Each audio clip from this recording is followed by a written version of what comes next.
There is a wake-up call here, and there is a lesson to be learned. There is a reality that has existed for a long time that we have been blind to, and that is climate change, extreme weather, call it what you will, and our vulnerability to it. It is undeniable today. For years, scientists have been saying that a warming planet, rising seas, would bring more extreme storms. Is Superstorm Sandy proof of what they've been predicting? We don't have radio communication. How many people answer that question seems to have more to do with politics than science. It's true. Sandy was a freak storm, a bad luck confluence of a number of low probability events that could conceivably have happened in some alternate climate that wasn't warming. But this climate, our climate, is warming. And as it does, low probability events like this will become more probable and more intense. I work at MSNBC, a cable news channel whose core audience is made up of liberals. And I see all the time how deep the divide is between the left and right when it comes to climate change, even here in New York. Across the river from Manhattan, where I work, is Staten Island. It's New York's most conservative borough and the hardest hit by Sandy. The storm killed 23 people here, more than anywhere else in the city. Let's see if the Best Western in Bay Ridge has already signed up to accept FEMA. If they haven't, let's get that done. I got someone going to Home Depot now to get as much stuff as we can. Staten Island's congressman, Republican Michael Grimm, is a former Marine who served in the Gulf War. But he says this devastation is unlike anything he's ever seen. We will help you. Absolutely. That's what we do. This is what we do. Grimm is also a skeptic when it comes to climate change. And every time we have a flood, it's worse and worse. Last year we had a flood, 3 feet of water. This time, well, we 11 feet of water. And then what's going to happen next time? 20 feet of water? But is it possible this storm could change his mind?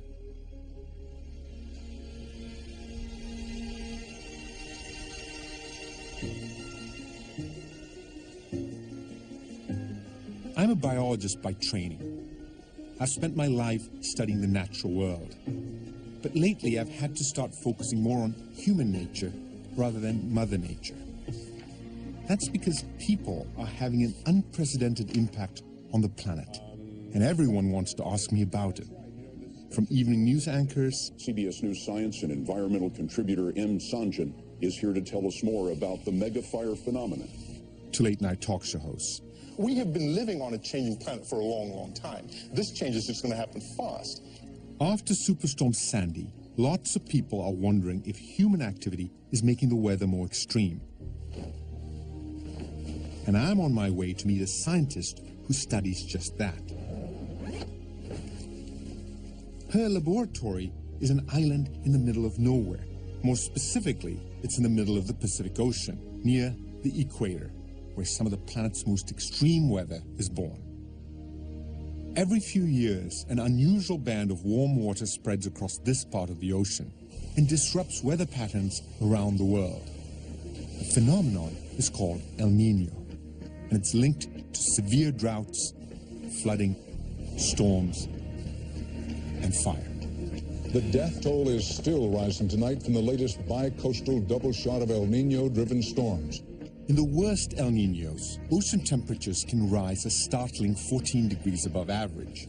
And partly because warm water expands, sea level can increase by as much as a foot. El Niños are natural. The question is, could man-made climate change be making them more severe?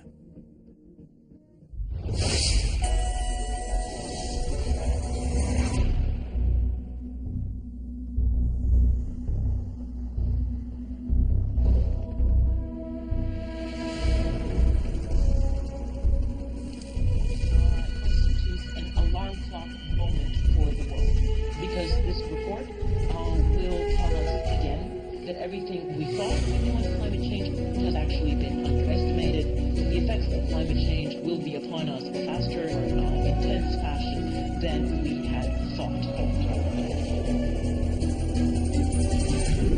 We all know that human activities are changing the atmosphere in unexpected and in unprecedented ways. And that the greenhouse effect has been detected, and it is changing our climate now. The atmosphere and ocean have warmed. The amounts of snow and ice have diminished. sea level has risen, and the concentrations of greenhouse gases are... There's no more fire season. We have wildfires all year round. Climate change, extreme weather, call it what you will, and our vulnerability to it. The 12 years of drought has left the landscape bone dry. We got patriots in the crowd. A new scientific report has determined the last decade was the warmest on record. Our world is changing faster, more dramatically than ever before.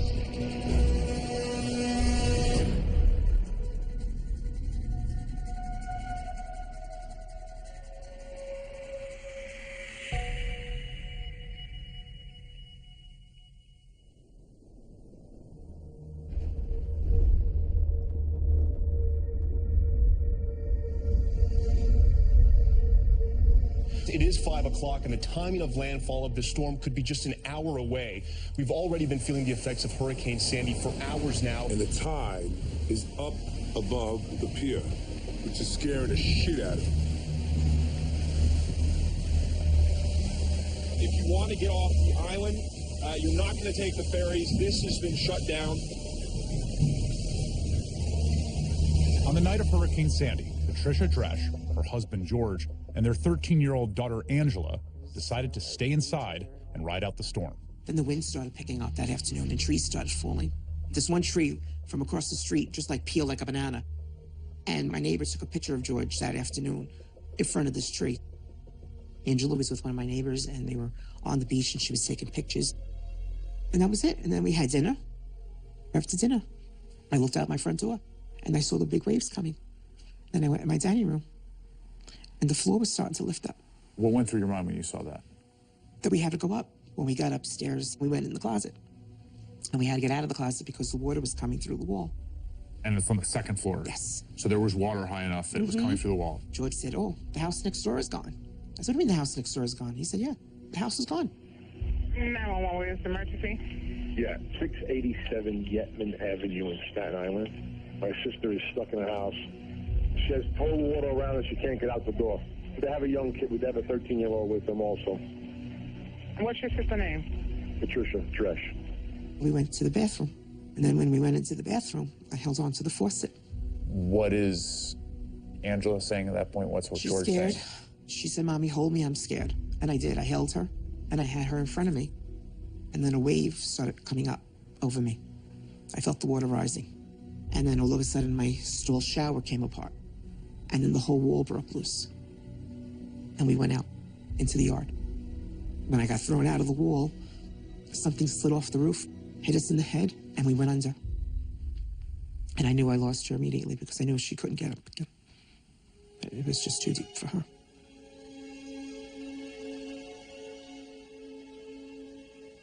I went down, way down deep. And as I was getting unconscious, floating down, I said, I'm not going to die like this. I can't die like this. They're not going to find me like this. And I got myself back up. And I grabbed the phone cables. That's how high up I was. No patient with us. All right, so repeat that. What's the condition of the patient? She's pulled out. She's hypothermia. I still can't believe she's gone and he's gone. You know, I don't know. It's very hard. Life was cut too short. I'll never see her get married. I'll never see her grow up. I don't want to go see her in a grave. He doesn't deserve to be there. I don't want to see them in a grave.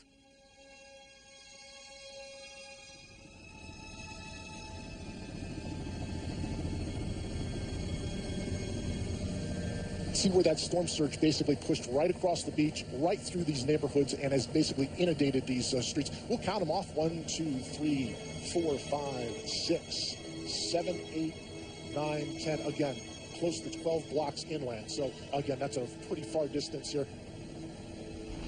In the U.S., Superstorm Sandy left over 100 people dead.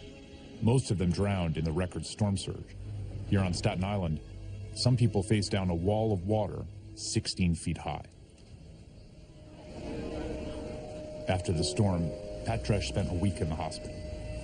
Now that she's out, she has to bury her husband George and daughter Angela. The loss is felt by the whole community.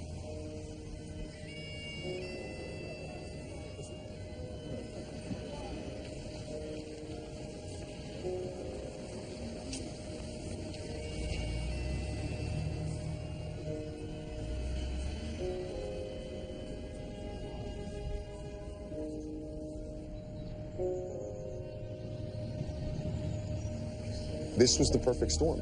High tide, full moon, everything came together and converged in a way that, and it happened, you know, I heard story after story, and I said to people, why didn't you leave? They said, Congressman, everything was fine. It was a little windy, a little rain. All of a sudden, out of nowhere, I see water coming down the block like a movie. I grabbed my kids and ran as if Godzilla was coming. That type of thing, like all of a sudden, there's the monster. When did you first hear about Pat Dresch and her family? Later that day. I don't choke up easily. My eyes were welled up because all she kept saying to me, begging me, find my husband. Because at that point, they had recovered her daughter's body, but not her husband's. I don't think ever trained to see your friends and neighbors in total despair, hopelessness. And it just hit me harder. One of the things that was interesting, the governor said this was a wake-up call about climate, specifically, after this happened. And I'm curious just what your reaction is to that. The climate overall has changed. But let's leave out the part of whether it's man-made or not, because I don't think the science is there to tell us what's causing it. I think Mother Earth evolves, and patterns change every so many 100 years or 1,000 years, and we're in part of a process of changing. But I don't want to get into the political debate of what's causing it. At first, Grimm's answer doesn't surprise me. I'm used to politicians, especially Republicans, dodging questions about climate change. But the more I think about it, the more ridiculous it seems. Superstorm Sandy just destroyed part of his district. Doesn't Michael Grimm want to get to the bottom of what caused it?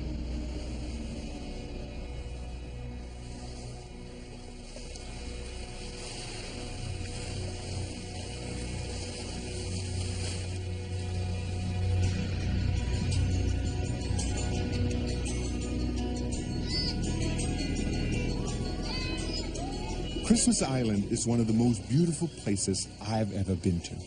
But there's something else that's brought me here, besides the beaches. This remote place may hold the key to one of the world's most dangerous climate phenomena, El Nino. I've traveled thousands of miles to come here to meet a renowned climate scientist who's studying it, Georgia Tech professor Dr. Kim Cobb. Good to see you. Good to see you too. Thanks for having us out. Yeah. It's a whole science village here. Well, yeah, we're turning into that. We have gear scattered around the entire place, so... To be honest, I didn't expect literally thatch roof huts. This is like, Kim tells me she started out studying medicine, but the more she learned about climate change, the more convinced she was that what was happening to our planet is a bigger threat than any disease. And for the past 17 years, she's been studying how climate change is affecting El Nino. El Nino is a natural climate phenomenon. It's born in the tropical Pacific. It's born where we're sitting right now.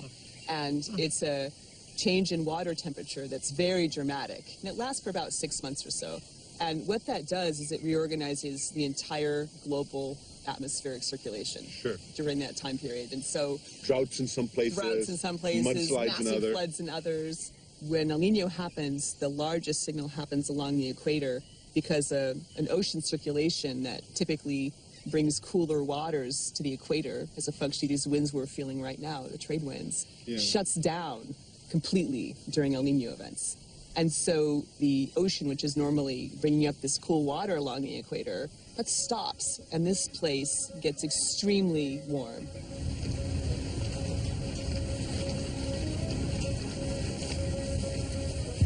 To figure out if human activity is making El Nino worse now, Kim first had to figure out how bad they used to be. She needed a window into this island's past, something that would allow her to look at climate here going back thousands of years.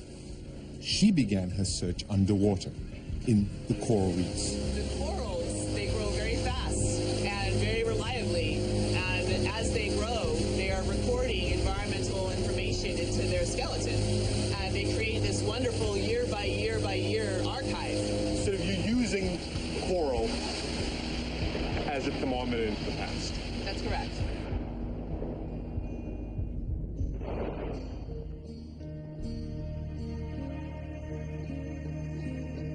Kim takes me below the surface to show me how it works. Coral adds layers each year in much the same way a tree adds rings.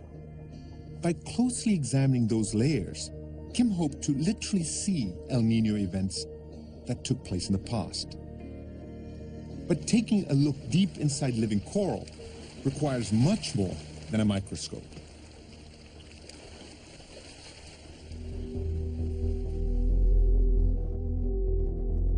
A month after Sandy, there's still a long way to go before Staten Island is back on its feet. No single event has ever consumed more of Congressman Michael Grimm's time. We're going to break up into two groups. One of the groups has two locations with two elderly women that, but for this help, they probably wouldn't know what they're going to do. The fact that it's a month later and they still haven't cleaned out speaks volumes in and of itself. I see it in their eyes that a lot of people are losing hope. A lot of people are thinking that they're not going to get through this, and they're starting to feel that people are forgetting about them, that they're not forgotten. Okay, your hands are freezing. Yeah, it's cold. It's cold. A lot of oil. Okay. It's going to be years, and I know that, and it's hard. And so we just want to make sure they understand they're not alone, they're not forgotten. His office is overwhelmed with calls from storm victims. If you want, I can help walk you through the process. My staff has been unbelievable. I mean, they've been on the phone. A lot of my staff live in these neighborhoods. Are you still living on Bard? What needs to be done here? The scope of that is tremendous. In fact, Sandy is turning out to be one of the most destructive storms in history, and it's leading to a big battle in Congress over how much to spend on the recovery. Grimm is teaming up with Republicans and Democrats from the affected states to get billions of dollars in aid for Sandy victims like Pat Trash. We're not that much different. Republican, Democrat, Jersey, New York. When your people are hurting, we all want to do the best we can for our community and ultimately for our country. Pat's home was completely washed away by the storm. For now, she's staying in temporary housing provided by her church. I'm not used to this, being by myself. Seems like it was yesterday. I still have nightmares. There's not a day that goes by that I don't relive that last half hour with my family. Our last dinner together. I relived that whole experience with the water coming up over us in the house. How we got pushed out of the wall when I lost her.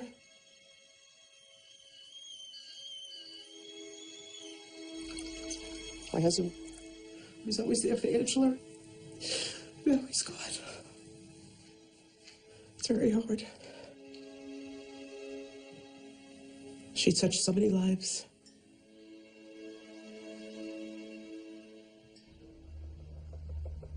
If Angela Dresch had survived, this is the high school she would have attended. So all of you guys were here during Sandy, right? Yes. It was very scary. My house was shaking. We stayed upstairs on the second floor the whole night. I live in Great Kills, and the harbor was completely destroyed. There were boats in houses, and it was absolutely insane. Actually went to With all the talk about climate change following the storm, these students have some questions. Two climate scientists, Dr. Radley Horton and Dr. Heidi Cullen, both Columbia University PhDs, offer to help. Just by show of hands, how many of you guys believe that global warming is actually real, that temperatures are increasing? So, unanimous agreement that temperatures are rising. How many of you think that it's our fault? Okay, so we got some questions. Gabriella, right? Where do you kind of think it's not us? I know that we contribute because we have been burning fossil fuels, but I don't think that we're doing it enough so that we're causing climate change. Like the Earth, I feel like naturally does it. Then the Earth has to go through its cycles. I don't believe it. Yeah. Well, Natalie, what do you tell Gabriella when she says that she doesn't believe you? I tell her she's crazy. Well, because, I don't know, I feel like since the Industrial Revolution, fossil fuels have been using at an extreme rate, like cars, heat. I think humans definitely play a major role in the impact. And it was fascinating because there were scientists who kind of made this connection that carbon dioxide was this thermostat, right? You crank up carbon dioxide, you crank up temperature, you crank down carbon dioxide, you crank down the temperature. And I think for me, as a scientist, what really pushed me over the edge was when I began to understand you can actually chemically fingerprint the CO2 in the atmosphere to different sources. Multiple lines of evidence do allow us to track it back to fossil fuel burning. And 1 out of every 4 carbon dioxide molecules in the atmosphere today was put there by us. But I don't think that we are contributing to it so much that we're causing Sandy, and I don't believe that. Right. Right. So I'm kind of agreeing with Gabriella on that point, but I don't know. I feel like human impact maybe played a role in that, but also the high tide with the moon definitely made the severity of the storm much worse. That's a great thing to talk about. What aspects can we attribute to human activity, and what can't we? There are all these different elements that had to come together to make this terrible storm surge, but one of them was an extra foot of sea level that we had over the last century, largely as a result of climate change. What seems like a little bit, 1 foot, can actually have a huge impact on how frequently we get extreme events. It's like, if you think of a basketball analogy, it's the equivalent of like raising the floor of a basketball court by 1 foot without changing the height of the rims at all. You're just going to get that many more slam dunks in the form of coastal flooding. And it did make Sandy worse, right? I mean, there were some areas where that extra foot absolutely made a difference. The detailed analysis by the research organization Climate Central shows how global warming made more homes vulnerable to a storm like Sandy. Without sea level rise, flooding from Sandy would have reached about 8 feet above high tide. When you factor in that extra foot of sea level, most of which is due to climate change, the differences seem small at first. A block here, a few houses there, but over miles of densely populated coast, it adds up. In New York City alone, climate change put the homes of some 75,000 additional people in the path of the storm surge. And it's only going to get worse. Scientists say that by the end of the century, some parts of the coast could see Sandy-level storm surges every single year.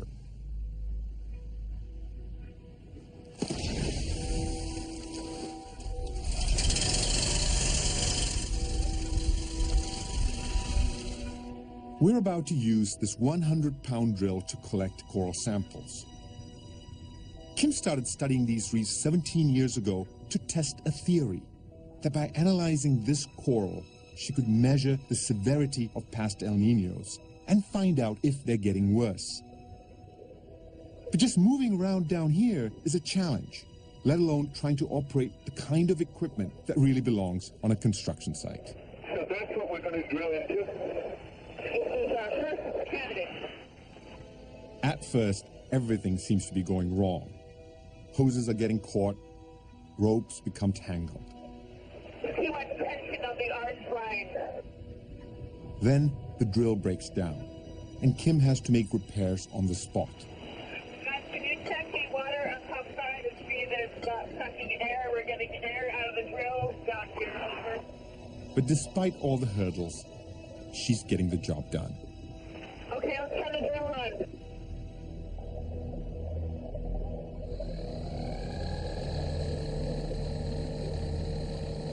When the drilling starts, the water's suddenly clouded with what looks like mucus. Kim says it's actually living coral tissue. So after we're done drilling, Kim will carefully plug up the holes left behind so the coral can grow back. So this core is pretty amazing. You can see all the magic in this core counting back year by year. Looks like 15 or so years. It's a time machine. Actually, it's more like a time capsule. One that can only be opened through careful analysis back in Kim's lab at Georgia Tech. Each layer of coral contains a wealth of information about 1 year of climate. Kim is most interested in temperature, because high ocean temperatures are a signature of El Niño at Christmas Island. It turns out that coral is an incredibly accurate thermometer. The temperature data stored in the coral lines up with known temperature records almost exactly. But Kim says if we're lucky, we might be able to see something without all that fancy equipment. Put it here. All right. Look at that. That's pretty good stash. Pretty good haul. This is the first core we drilled. Right. And this is probably about 50, I would say 50 years is a reasonable guess. So this right here is where the coral essentially stopped growing. Right there, that yes, bend. It created this massive disturbance in this core where you can see a clear, what we call a discontinuity. And this was the 1997-1998 El Nino event, when this place got really, really too hot for corals for about 6 months. Kim tells me it was the worst El Nino on record. and it's eerie to see it frozen in time. El Nino is being blamed for heavy rains of biblical proportions. In Northern California, thousands of people were evacuated from their homes. Wild winter with nearly 90 deaths so far. Heavy winds caused this helicopter crash in Tennessee that killed 3 people. It spread destruction around the world. Flooding in Kenya, mudslides in Ecuador and Peru, droughts and fires in Indonesia. The people who live in these little shanty towns have lost everything. In the end, it cost an estimated $33 billion in damage. The death and damage, the rubble, mud, and flood are still mounting. And killed more than 20,000 people. It hit Central Florida and killed at least 26 people. 400 people have been killed. 2,000 deaths have been blamed on the flooding. Rescue workers were still finding bodies today. And here's the million-dollar question. Is an event like this entirely natural? Or are El Niños getting worse because of our impact on the climate? To find out, Kim needed much older coral. The samples she drilled underwater only go back 40 or 50 years. And she needed to go back thousands of years. Problems seemed insurmountable. But after more than a decade of searching, Kim finally found a solution. We all know that human activities are changing the atmosphere in unexpected and in unprecedented ways. This is George H.W. Bush speaking to a global gathering of climate scientists in 1990. Today, it seems unimaginable that a Republican president would sound the alarm on global warming. The stakes here are very high. But he was just continuing a long tradition of Republican environmentalism. It was Richard Nixon who created the EPA and signed the Clean Air and Clean Water Acts. Preservation of our environment is not a liberal or conservative challenge. It's common sense. Even Ronald Reagan took action to protect the ozone layer. In the early 2000s, John McCain fought for a cap-and-trade bill designed to curb CO2 emissions, the first national legislation of its kind. Mr. President, that's the Arctic Sea. That's the Arctic Sea, and you look at the red line, the boundary of it in 1979. Look at it now. You can believe me or your lying eyes. And in 2008, when McCain was the party's nominee for president, addressing climate change was part of the official Republican platform. There seemed to be a growing consensus between Democrats and Republicans on the issue. We don't always see eye to eye, do we, Newt? No, but we do agree our country must take action to address climate change. And it seemed like Washington was taking action. A climate change bill actually passed the House in 2009. But the energy sector, led by fossil fuel companies, spent $500 million in lobbying and campaign contributions to fight it.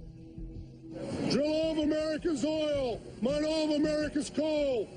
By the time it reached the Senate, not even John McCain would support it. Soon, Gingrich flip-flopped. That's probably the dumbest single thing I've done in recent. And the Tea Party, with lots of oil and gas money behind it, helped elect people like Michael Grimm.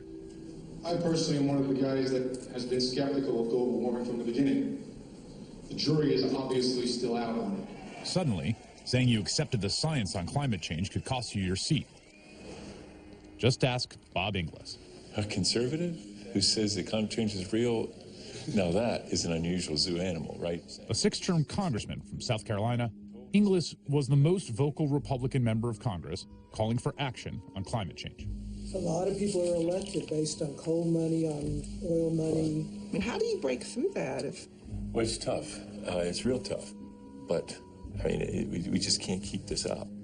In 2010, he lost his seat to a Tea Party candidate in the Republican primary. I had done some things that were clearly problems politically. But the most enduring here is he was just saying that climate change is real. And let's do something about it. Since leaving Congress, Inglis is traveling the country, pitching a conservative solution to climate change. It would tax companies that emit CO2, but give a matching tax cut to other companies and American households. And he's trying to convince Republicans that despite what happened to him, they can't keep denying reality forever. The worst thing in the world is not losing an election. The worst thing in the world is losing your soul. When you know there are things you believe in and you're not willing to stand for them.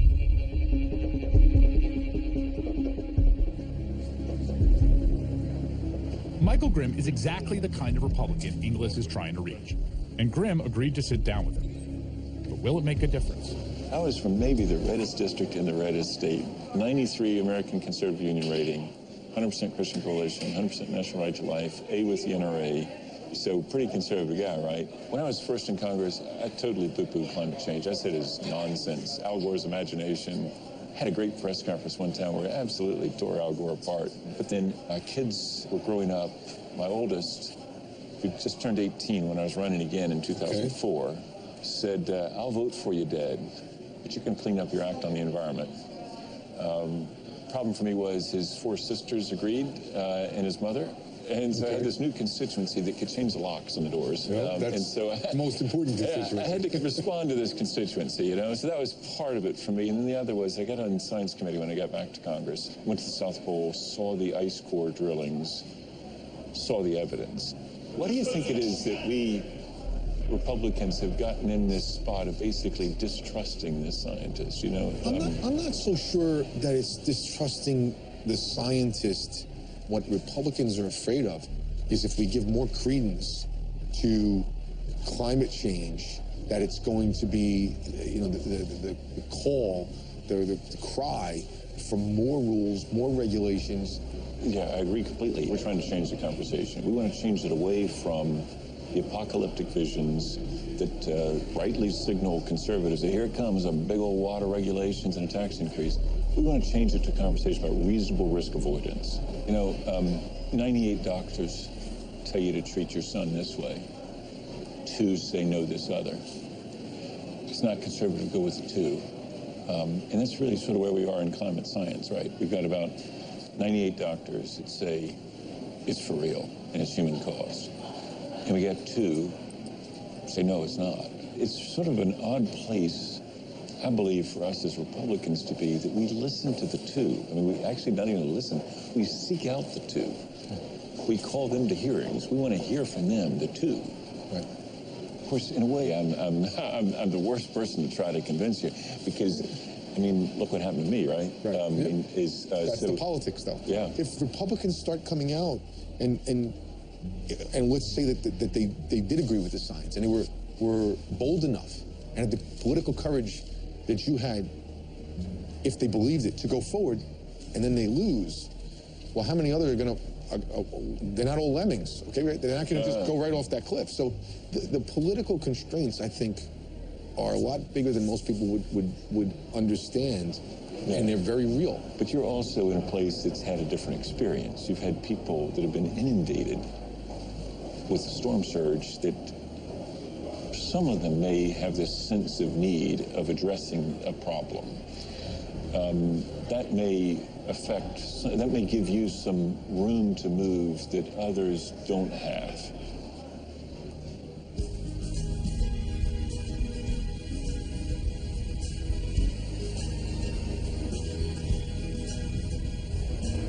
Kim spent years looking for the biggest and oldest coral she could find. She was trying to trace the history of El Nino back thousands of years, but she couldn't find corals older than 60 years. Then she realized the solution was right under her feet. We were over here scouting for bigger corals one day to survey the rest of the island, and we just walked up to this beach, and I just looked left, and I looked right, and I just said, click, click, wow, this is a game changer. All these fragments of fossilized coral washed up onto this beach over millennia. There's more corals here right now than are probably growing on the reef today.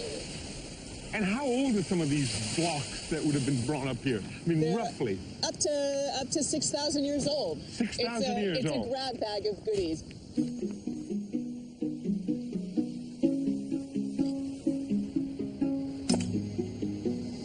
We're looking for something pretty special. I have to find a pretty special piece, and I'll show you what we're looking for. These fossils are from dozens of different species of coral, and we're looking for just one, the same type we drilled, so Kim can make an apples-to-apples comparison. It's a little rare, but you'll get the hang of it. This is not what you want. No. Plates, no plates. No plates. Oh, how about this? That looks cool. No, Come on, you're doing great science with this. No.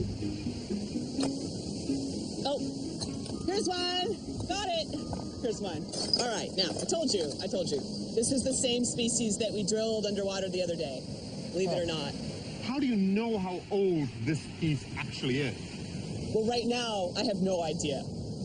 This could be 50 years old. This could be 6,000 years old. So we have to take them all back, and we date them. We use a very fast screening dating method, radiocarbon dating method, to date them. Then you can tell me how warm the ocean was on a particular year 4,000 years ago. That's right. And I can That's tell you how many El Nino events happened in this section. It really is. And if I have enough of these, I can give you a very accurate estimate of climate during that time. Around this ocean. Yes. Fantastic. Yeah. Each coral sample is a piece of a giant jigsaw puzzle. And they'll be shipped back to the United States, where they're dated and put in order by age to create a continuous record of ocean temperature going back thousands of years. We're throwing a lot of samples and a lot of data at this question. What happened to climate at Christmas Island in the recent past? And we're getting a lot of samples telling us their story. And that story is a frightening one.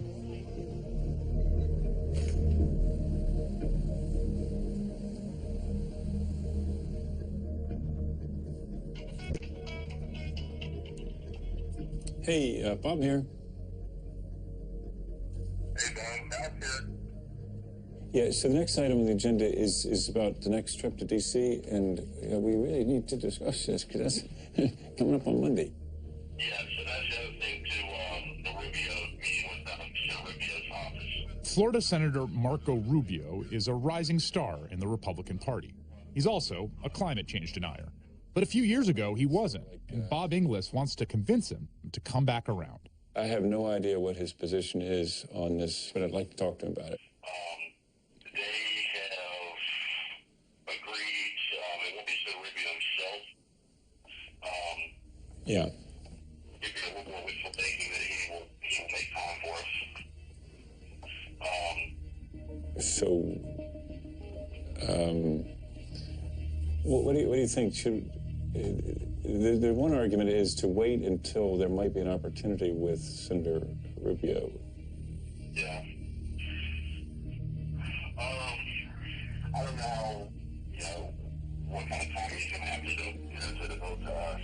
Yeah. Maybe I'm wrong. You guys. No, I think that's right. I think he's clearly occupied with other stuff. So,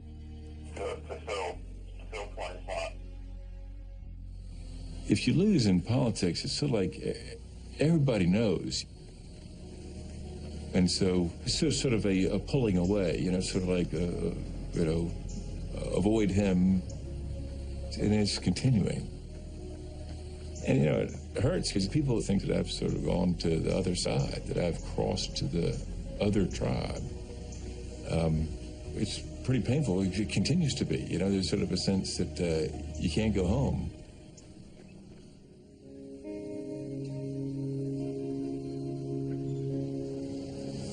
We're going to fold it this way and then turn it on its side. Yeah, no, the other way. All right. So can you do it? Yep, sorry. Not a problem. Today, Michael Grimm plans to surprise Pat Dresch. He's been helping her get a new home, but the process is dragging on. So in the meantime, he's replacing a family heirloom lost in the storm, an American flag commemorating her father's service in World War II. We obviously can't give the exact flag, but this flag was flown over the Capitol. Oh my God. Okay, in Washington, D.C. This was done on behalf of your dad, so it is his flag. I actually folded it myself, being in the Marine Corps. I've learned how to fold a flag, but it's been a while, so it's not folded exact. I'm going to refold it before I put it in. His service and his dedication will always be remembered, and I just want you to know. Oh, oh my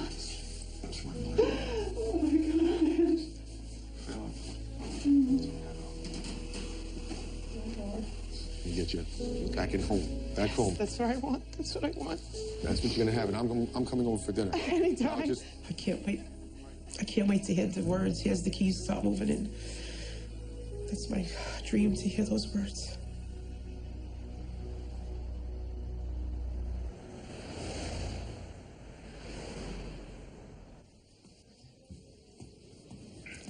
Hey, how's the vote schedule look? Michael Grimm has been working feverishly to round up votes for a $60 billion relief package for Sandy victims.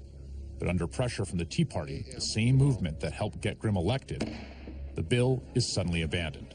The $60 billion aid package, without any explanation whatsoever, House Speaker John Boehner decided not to vote on before the 112th Congress ended. The decision occasioned a rare, full-scale, full-spectrum mutiny from New Jersey and New York Republicans. I don't agree with his call to delay the vote. I don't. I don't support it at all. I think it was the wrong call. This delay is not what we wanted. It is absolutely inexcusable. It means Pat Dresch and thousands of other storm victims will have to wait even longer to start rebuilding their communities and their lives. David. Good.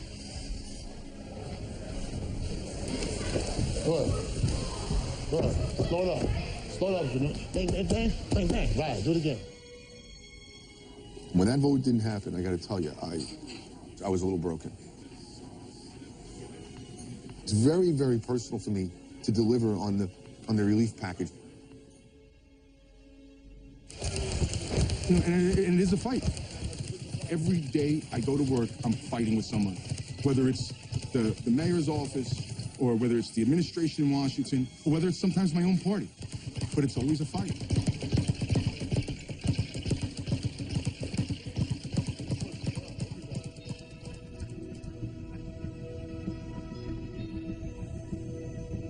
After years of trekking back and forth between Christmas Island and her lab in Atlanta, Kim's research on coral is yielding clues about human impact on El Niños.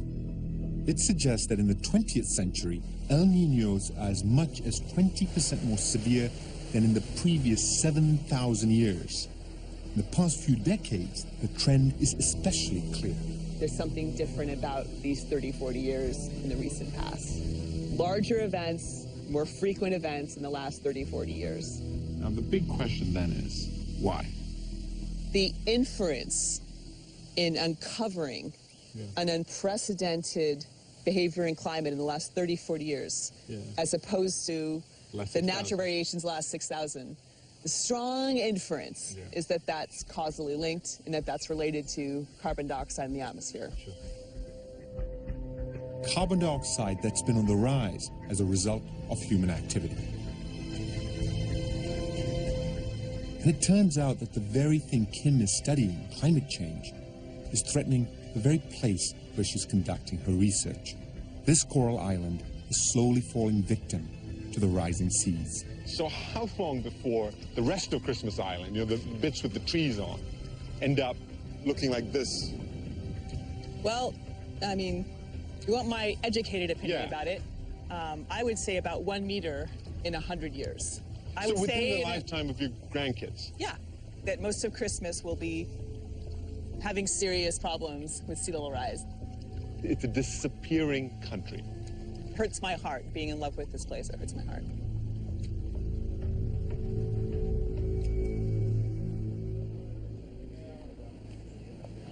Two months after Superstorm Sandy, Congress has taken the first step to give financial help to the many families and businesses in the storm zone that are still suffering.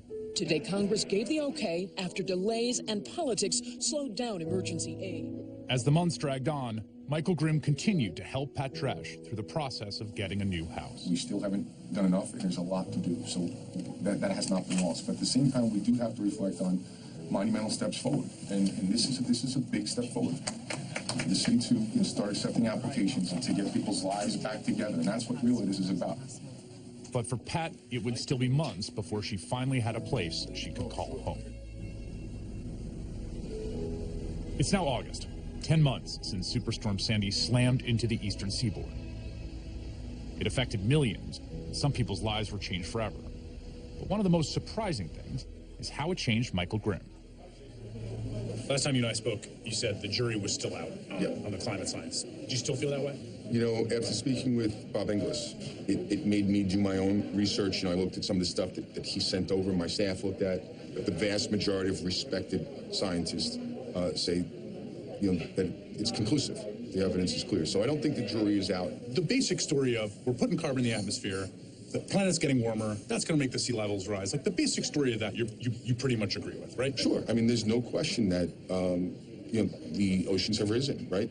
And the climate change part is a real part of it. The problem that we're going to have right now, there's no oxygen left in the room in Washington right now for another big debate. That's the reality. Between immigration and tax reform. I don't disagree, but let me ask you. It's just not going to take front stage.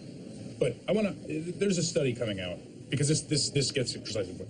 If you take just the amount of sea level rise and you factor it into what the Sandy storm surge was, this study says you got about 25 square miles of flooding that wouldn't have happened. So my question to you is, if in 3 years from now there's another one of these storms that takes out another 70,000 homes, it's like, at what point does this become the priority? Washington is not real life. You see, you're talking the substance and the science. Right. And my point to you is irrelevant. Right. Irrelevant. You have to first get them to the table to say, let's work together. So then what's your role in getting them to do that? If you told me there's too much other stuff going on in Washington right now, we can't get Sandy relief, you would say, sorry, excuse my language, bullshit. Right. And what I'm saying to you is, the people that live on this island are going to there's going to be more storms, and they're going to be worse unless we get our act together. I mean, can you sit down with fellow Republicans and say, look, come to my district. We had water that in places it shouldn't have been. Yes, but not while everyone is saying immigration, taxes, and members of Congress don't want to talk about anything else. And 20 years from now, you and I are going to have a conversation where we look back. I really believe this. And it's like, what do you think about when you think about that conversation 20 years from now about where you were, where your personal voice was of leadership? What I'm telling you is it's much bigger than me. I don't think that humans in America, Americans, have the will to do it. But that's a terribly depressing statement. It may be, but it's true. But we had the will to settle the frontier. We had the will to land on the moon. If you think my generation or the generation after me has that, I think you're living in fantasy land. They don't. They don't. I wonder how you are going to look back at yourself as a member of the United States Congress if history unfolds in the way that I think the science says it does and makes these distinctions between the people that actually had the fortitude to stand up and say the unpopular thing and those who didn't. History judges those people incredibly harshly. It puts them in two categories. It puts them in the categories of people that met the biggest challenge of their time and people who didn't.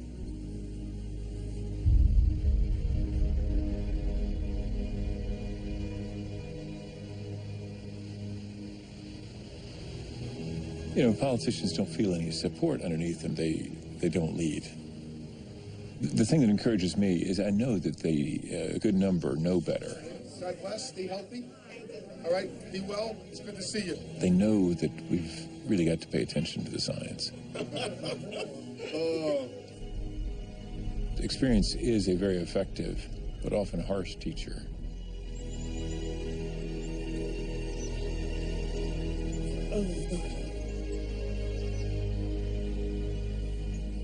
It's supposed to be like this.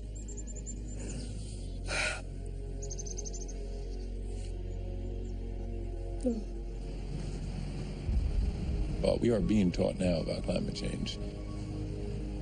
The question is whether that can be coupled with the hope that there's something that can be done.